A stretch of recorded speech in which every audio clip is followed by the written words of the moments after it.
Ever wonder what medieval kitchens actually smelled like? Not the pleasant aroma of fresh bread we imagine, but a chaotic symphony of burnt flour, smoky herbs, and something that might have been soup 3 days ago. The truth might surprise you, or possibly make you grateful for modern ventilation. To understand why Adolf Hitler targeted the Jews with such ferocity, we must go far beyond Nazi Germany and back into the deep history of anti-Semitism in Europe. The persecution of Jews did not begin with Hitler. It had been festering for over 2 millennia, rooted in religious conflict, economic scapegoating, cultural myths, and eventually, pseudo-scientific racism. Our journey begins in antiquity. Following the destruction of the Second Temple in Jerusalem by the Romans in 70 CE, the Jewish people became a scattered and often marginalized minority throughout the Roman Empire. Although the early Roman view of Jews was more cultural than racial, tensions grew as Jews resisted assimilation and maintained their traditions.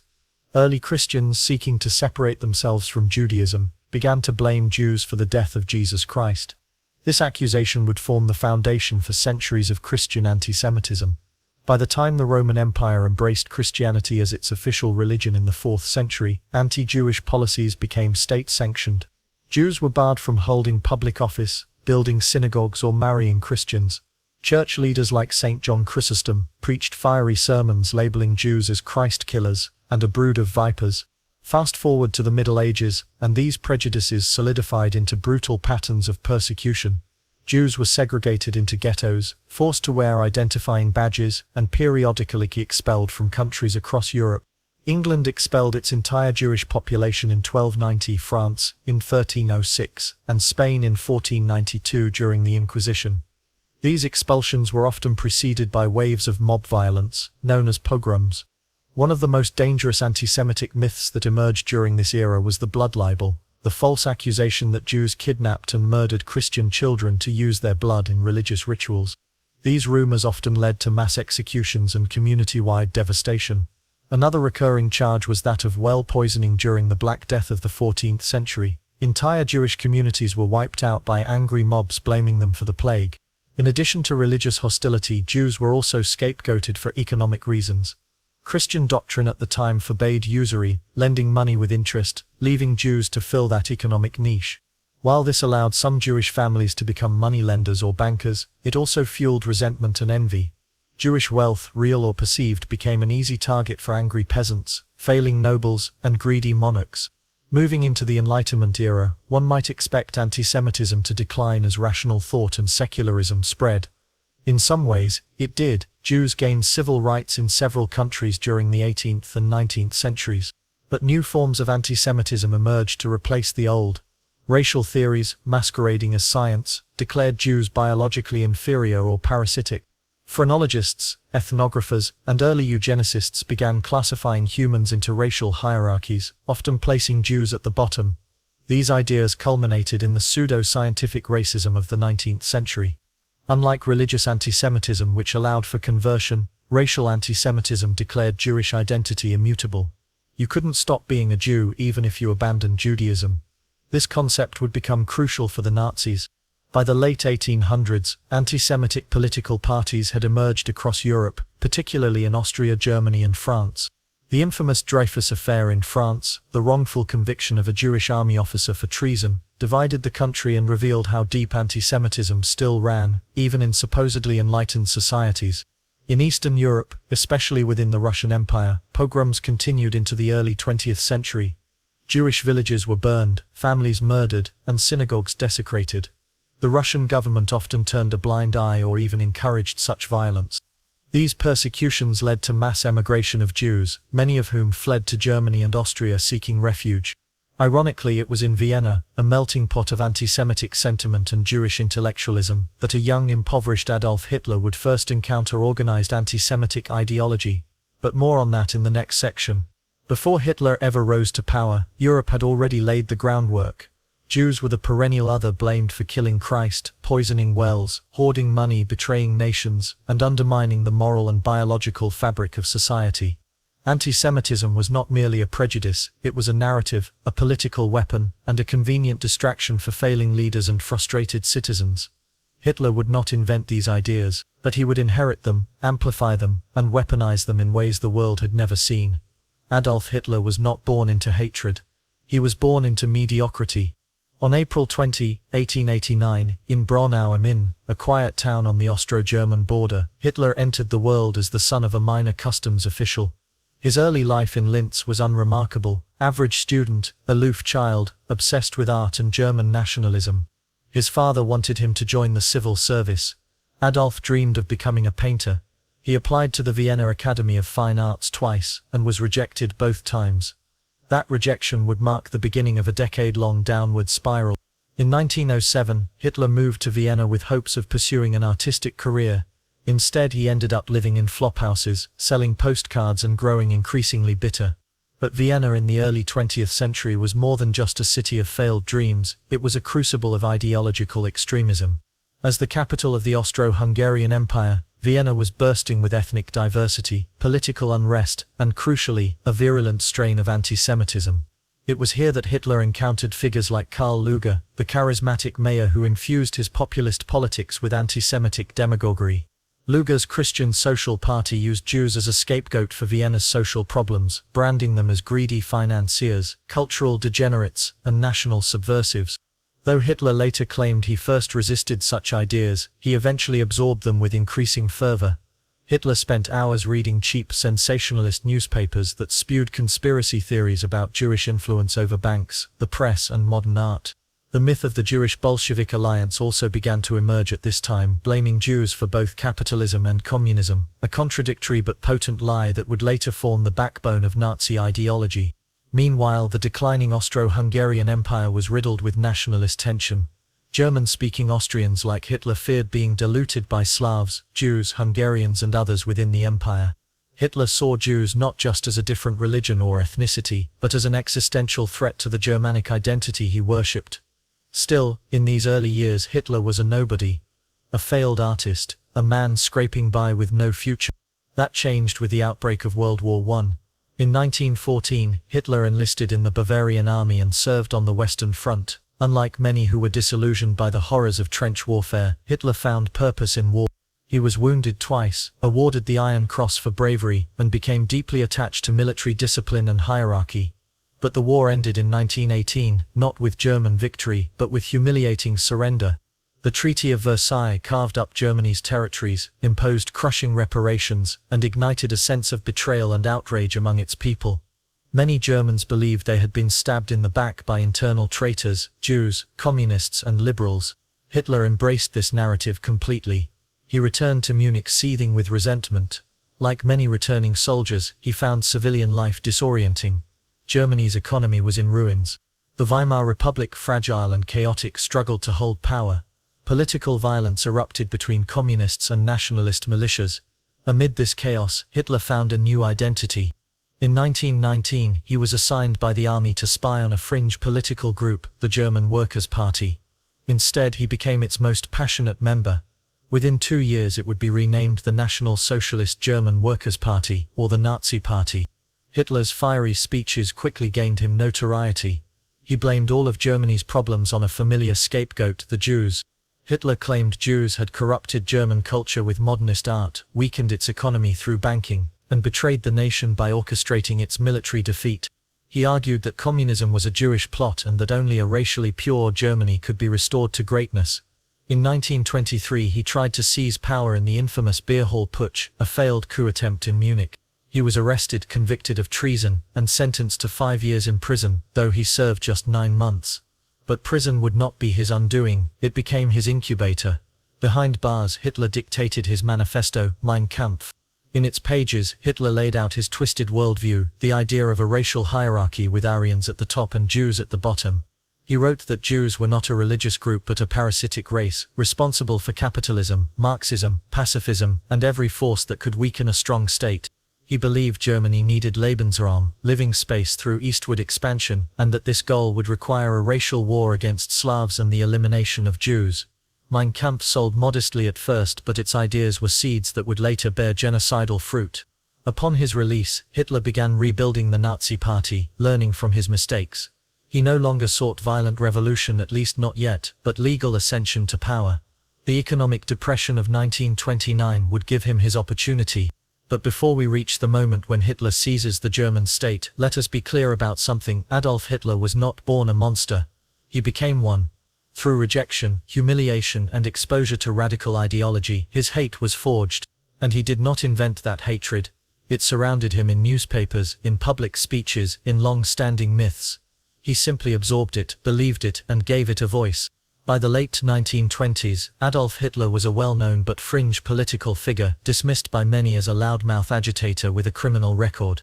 But when the Great Depression struck in 1929, Germany, a nation still recovering from the trauma of World War I, plunged into economic catastrophe. Factories closed, banks collapsed, millions lost their jobs. Desperation became the norm. And that's when Hitler's message hit home. The chaos of the Weimar Republic had always created openings for extremist ideologies, but now those cracks split wide open.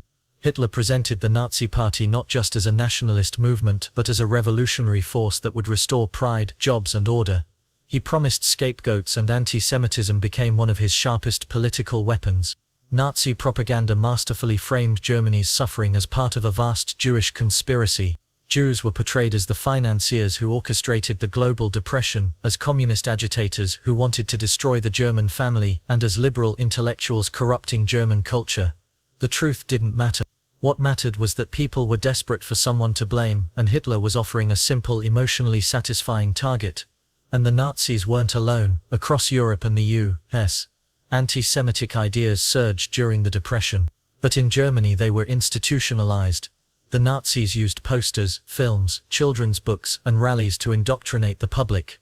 Jews were depicted as ugly caricatures, greedy, parasitic, and inhuman. This wasn't passive prejudice. It was relentless psychological conditioning.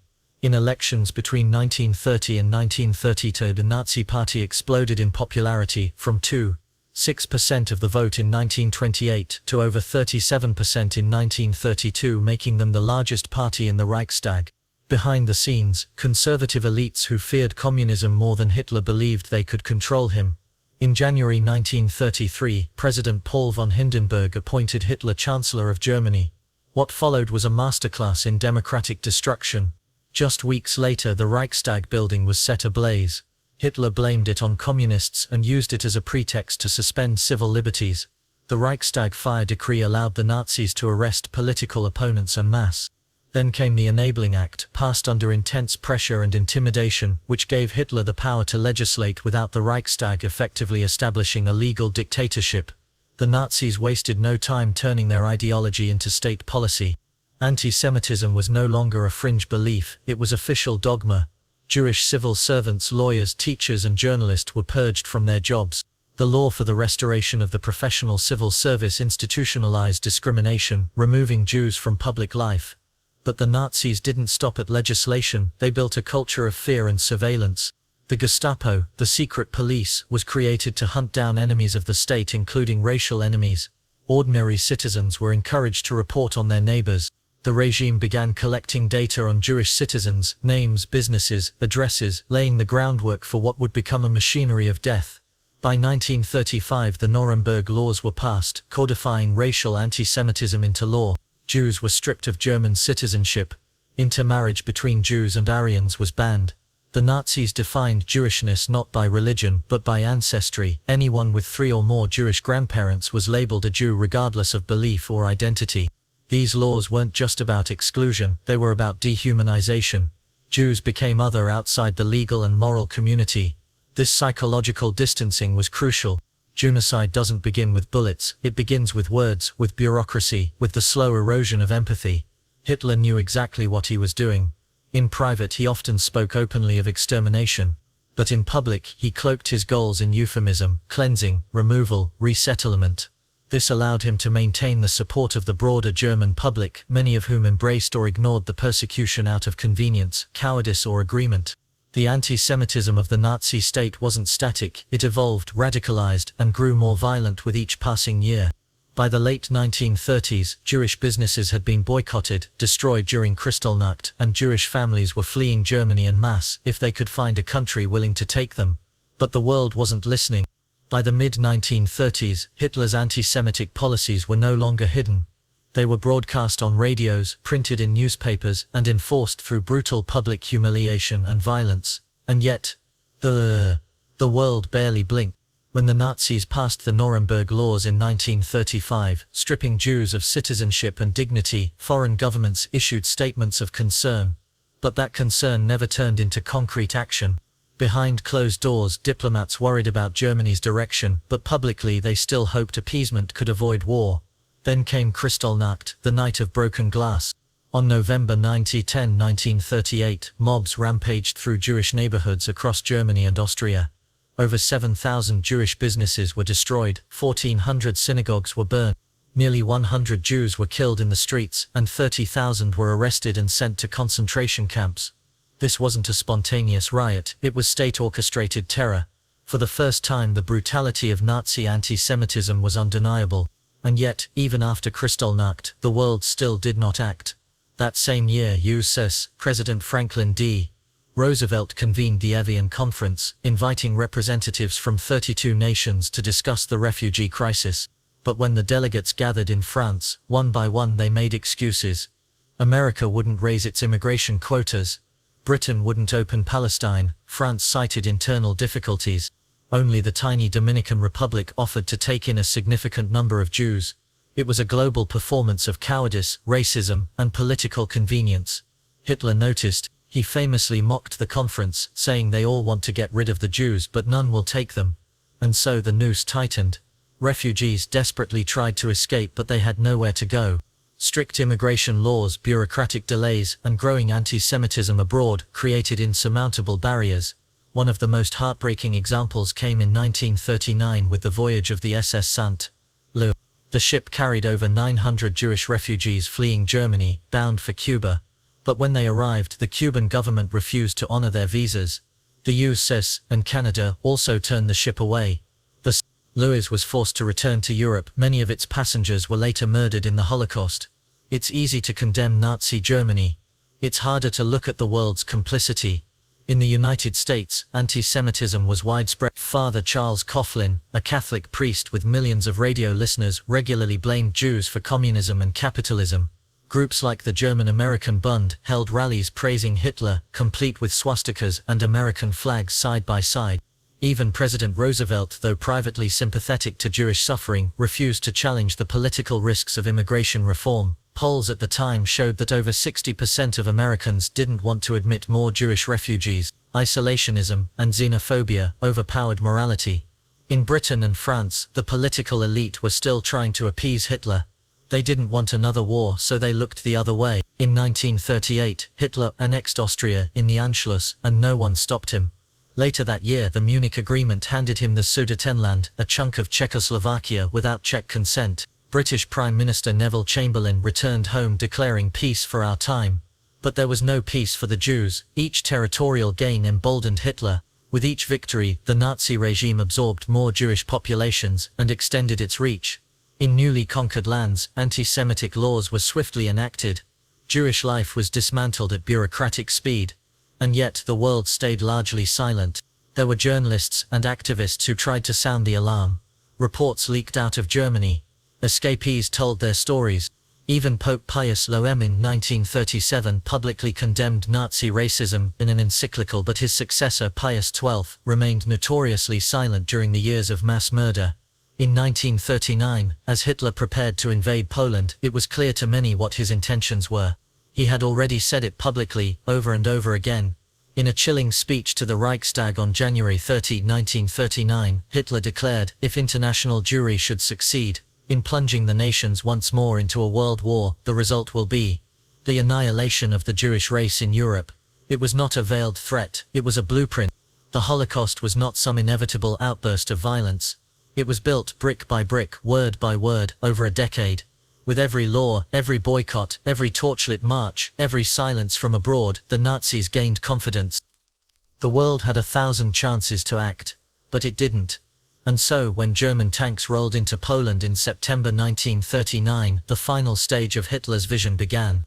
As war erupted in 1939 with the invasion of Poland, Hitler's racial vision moved from persecution to extermination. The ghettos were the first stage.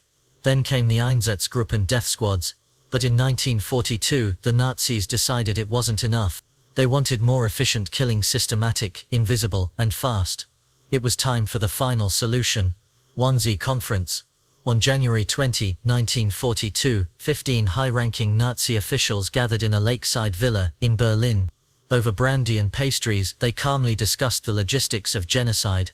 The agenda: how to coordinate the deportation and murder of all Jews in Europe. Their estimate: 11 million people.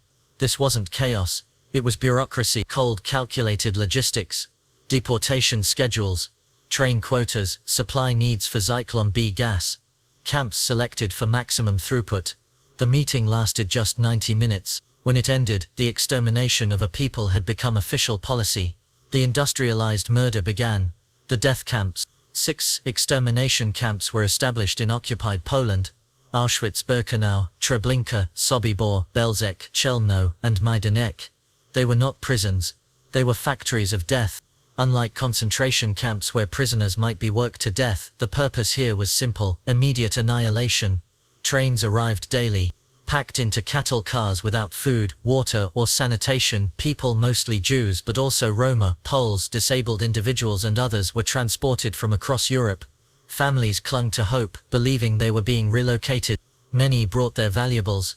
The Nazis encouraged this, even charging tickets for the ride to their own deaths.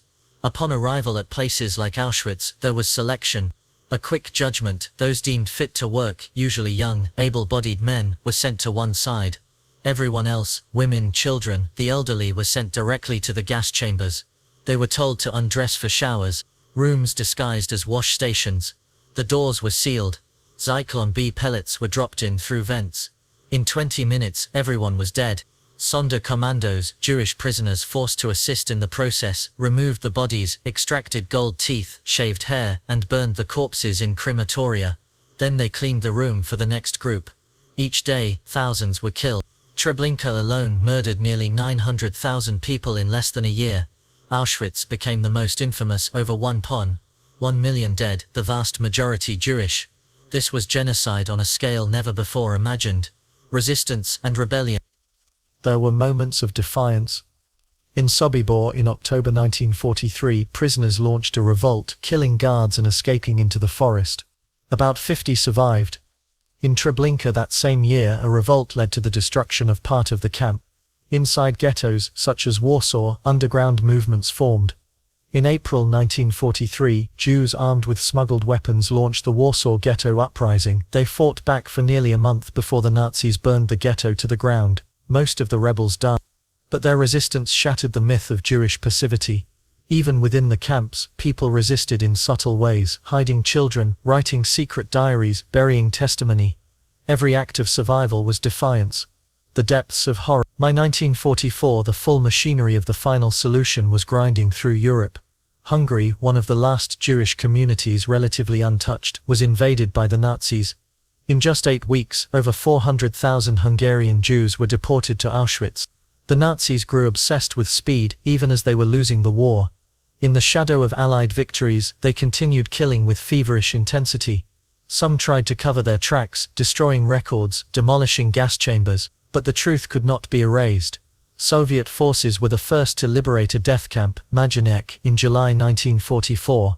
Then Auschwitz, in January 1945. American troops liberated Buchenwald and Dachau. The British uncovered Bergen-Belsen, where thousands died even after liberation due to starvation and disease. The liberators could not believe what they saw: mountains of bones and corpses, survivors reduced to skeletons, their warehouses filled with suitcases, hair, shoes and baby clothes, ashes scattered across the fields. General Eisenhower ordered the horrors filmed. He knew the world wouldn't believe it otherwise. The numbers. By the time the war ended, 6 million Jews had been murdered, 2/3 of Europe's Jewish population. Over 1.5 million were children. And these numbers don't include the millions more: Roma, Poles, Soviet POWs, disabled people, LGBTQ victims, and others the Nazis deemed unworthy of life. This was not just genocide, it was annihilation with assembly line efficiency. The Holocaust was not the work of a few madmen. It was a national project, engineered by bureaucrats, scientists, businessmen, soldiers and ordinary citizens. It was made possible by silence, apathy, and compliance. And the full horror only became undeniable when the world walked through the gates of those camps and saw what remained. Wonder what medieval kitchens actually smelled like. Not the pleasant aroma of fresh bread we imagine, but a chaotic symphony of burnt flour, smoky herbs, and something that might have been soup 3 days ago. The truth might surprise you or possibly make you grateful for modern ventilation.